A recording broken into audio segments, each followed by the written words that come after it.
Hey everyone, it's Lisa. I'm live from my sewing lair and I appreciate your joining me. I want to show you the only quilt that is in my family. All of my family is dead except for my sister and I, so I have no connection with the future generations. But when my father died and we was cleaning out his house, I found this quilt. Presumably my nanny made it for either my brother or myself or my sister when we were babies, but I've never seen it until I was an adult, an older adult, and certainly had no one to ask about it.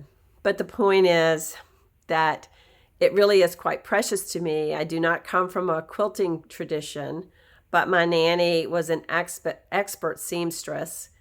And in fact, I still have her 1920 something red eyes treadle singer. I don't use it. It was my makeup table, but I still have that.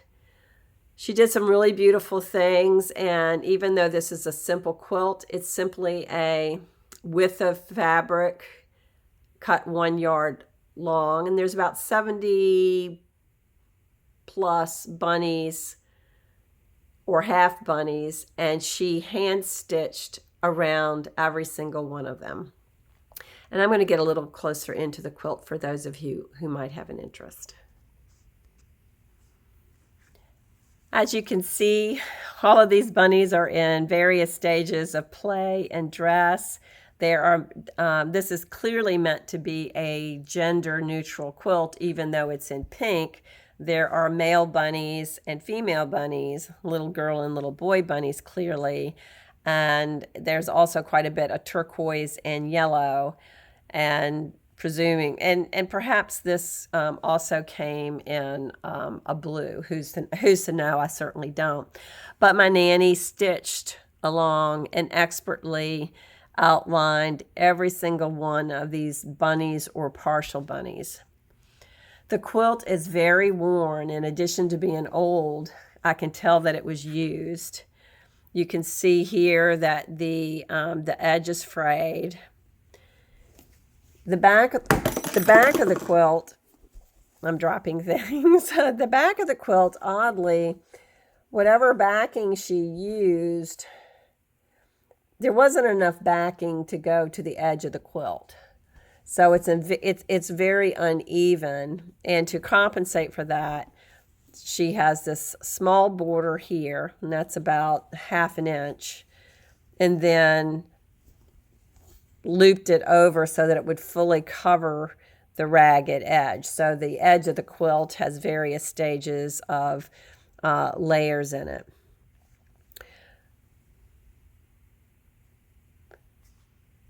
And I will probably just use it as a wall hanging. I would never use it. And I don't have any grandchildren. Otherwise, I would give this to my daughter. And I would certainly never give it away. But for those of you who have a very rich quilt tradition, that's really great. I know how special this is to have. And I have many things that my grandmother made. And she was just astounding in her talent and what she was able to do.